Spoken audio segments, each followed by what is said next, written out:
রান্না করব ঝাল ঝাল আলু দিয়ে গরুর মাংসের ঝোল। প্রথমে আমি মাংসটা এই যে ভালো করে ধুয়ে প্রেসার কুকারে দেবো। আমি প্রেসার কুকারে রান্না করব এই জন্যই, কারণ মাংস সিদ্ধ হয় না। ভালো মতো সিদ্ধ করার জন্য প্রেসার কুকারে আমি মাংসটা ধুয়ে নিয়ে নিলাম। এর মধ্যে প্রথমে আমি লবণ দিয়ে দিলাম। লবণ দেওয়ার পরে এর মধ্যে দিয়ে দিলাম মরিচের গুঁড়া। ঝাল যেহেতু করবো, মরিচের গুঁড়াটা একটু বেশি দিলাম। তারপর দিয়ে দেবো হলুদের গুঁড়া, দিয়ে আমি সিদ্ধ করে নিব আগে প্রেসার কুকারে।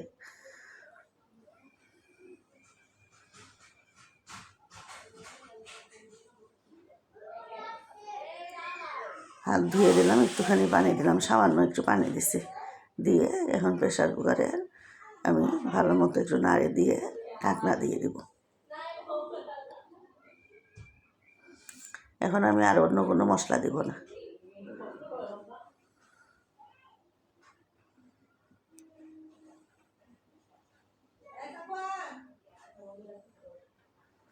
এখন আমি ভালো মতো ঢাকনাটা দিয়ে দিলাম।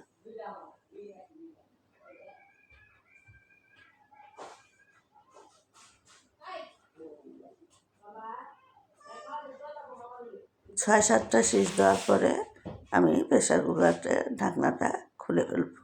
তার মানে বুঝতে হবে আমার মাংসটা সিদ্ধ হয়ে গেছে।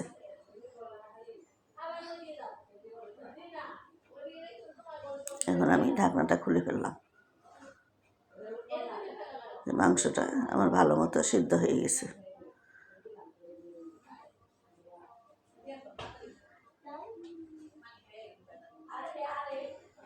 এখন আমি চুলার মধ্যে একটা কড়াই দিয়ে দিব। কড়াইটা গরম হওয়া পর্যন্ত, গরম হওয়ার সাথে সাথে দিয়ে দিলাম সরিষার তেল। মাংসটা আমি সরিষার তেল দিয়ে রান্না করব। দিয়ে দিলাম সরিষার তেল।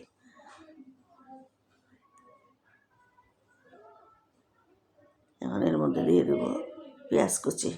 প্রথমে 3-4টা শুকনো মরিচ দিয়ে দিলাম।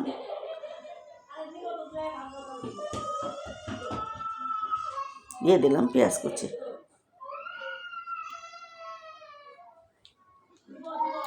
সাথে সামান্য একটু লবণ দিয়ে দিলাম। পেঁয়াজটা মানে সিদ্ধ হওয়ার জন্য একটুখানি লবণ, যেহেতু মাংসের মধ্যে লবণ দিয়েছি এই জন্য একটু লবণ দিয়ে দিলাম।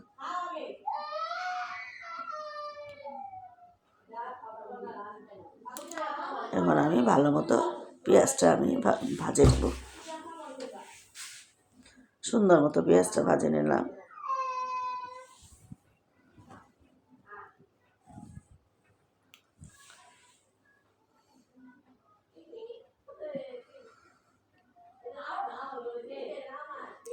এখন আমি আলু কাটে নিয়েছিলাম, আলুটা আমি দিয়ে দিলাম পেঁয়াজের মধ্যে।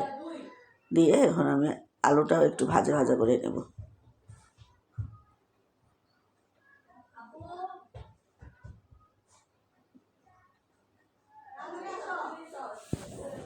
দিয়ে দিলাম আমি সামান্য একটু হলুদের গুঁড়া। আলুর মধ্যে দিয়ে দিলাম একটুখানি মরিচের গুঁড়া।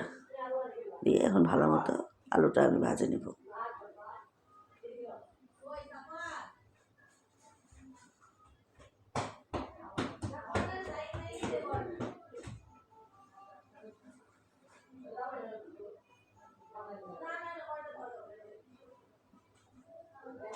সুন্দর মতো মশলাটা আমি আলুটা কষাই নিলাম এবং আলুটা একটু ভাজা ভাজা করে নিলাম।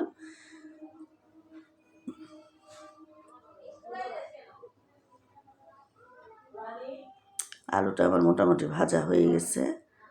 এখন আমি এর মধ্যে দিয়ে দেবো আদা পেস্ট। সব পরিমাণ মতো আদা পেস্ট দিয়ে দিলাম। দিয়ে দেবো রসুনের পেস্ট।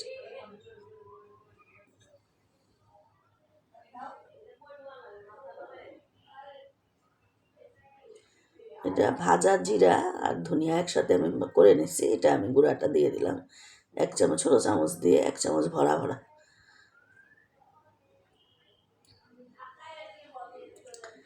দিয়ে দিলাম জিরার গুঁড়া 1 চামচ।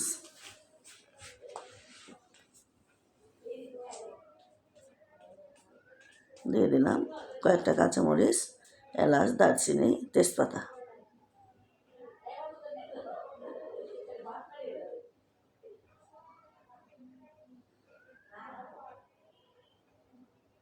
মশলাটা আমি এখন সুন্দর মতো একটু কষাই নেব।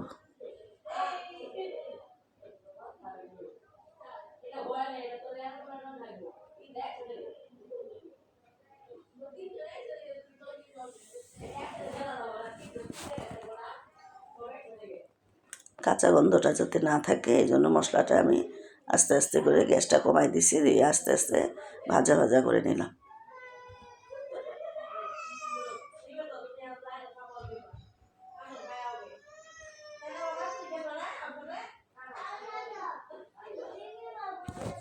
এখন আমি এই যে মাংসটা প্রেসার কুকারের এটা ওর মধ্যে দিয়ে দিলাম, সিদ্ধ করা মাংসটা দিয়ে দিলাম, কারণ মাংসের মধ্যে আমি কোনো মশলা দিই নাই, শুধু হলুদ লবণ আর মরিচ দিয়ে সিদ্ধ করছি। এখন আমি মাংসটাও ভালো মতো কষাই নেব।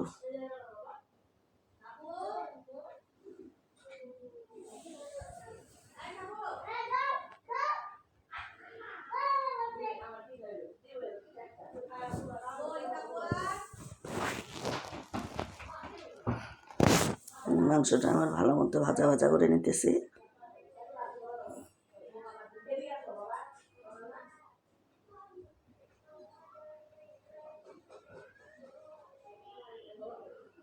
গরুর মাংসটা আলু দিয়ে রান্না করলে, এইভাবে রান্না করলে খাইতে অনেক সুস্বাদু হয়। এমনিই গরুর মাংস টেস্ট হয় খাওয়াতে, আবার ভাজে রান্না করলাম আর একটু স্বাদ হবে আর সিদ্ধ হবে মাংসটা সুন্দর মতো। প্রেসার কুকার যেহেতু রান্না করছে, মাংসটা আগেই সিদ্ধ করে নিচ্ছে, খাইতে ভালোই লাগবে।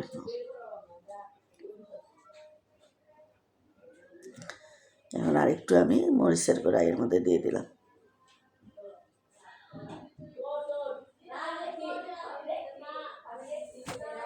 দিয়ে দিলাম রাঁধুনি গরম মশলার গুঁড়া,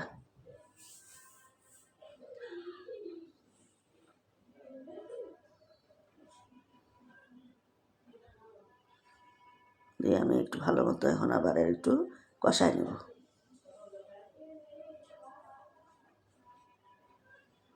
এর মধ্যে কিন্তু আমার আলুটাও সিদ্ধ হয়ে গেছে, আমার সুন্দর মতো কষানো হয়ে গেছে মাংসটা, একদম ভাজা ভাজা হয়ে গেছে মাংস কষানো। এখন আমি এর মধ্যে ঝোল দিয়ে দেব।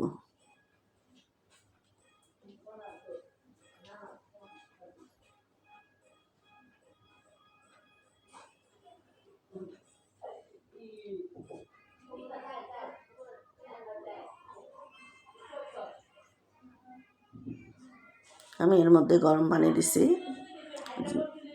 গরম পানিটা দিলে মাংসটা তো এসে থাকে না, এই ঝোলটা দিয়ে দিলাম।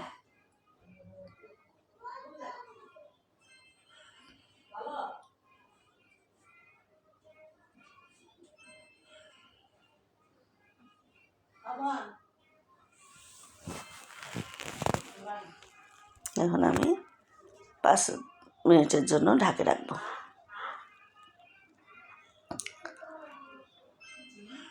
ভালো মতো একটু বলক হইলেই আমি সুন্দর মতো ঢাকনাটা সরাই নেব। এই যে আমার বলক হয়ে গেছে সুন্দর মতো, ঝোলটা তেলটা উপরে উঠে আসছে। এখন আমি এর মধ্যে পেঁয়াজ বেরেস্তা করে রাখছিলাম, কয়েকটা বেরেস্তা অ্যাড করে দেব।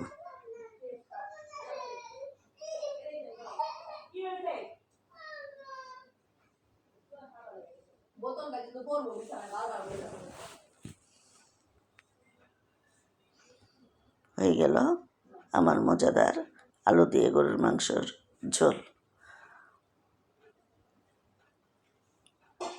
ভিডিওটা ভালো লাগলে একটা লাইক দিবেন, শেয়ার করবেন, কমেন্ট করবেন। আসসালামু আলাইকুম।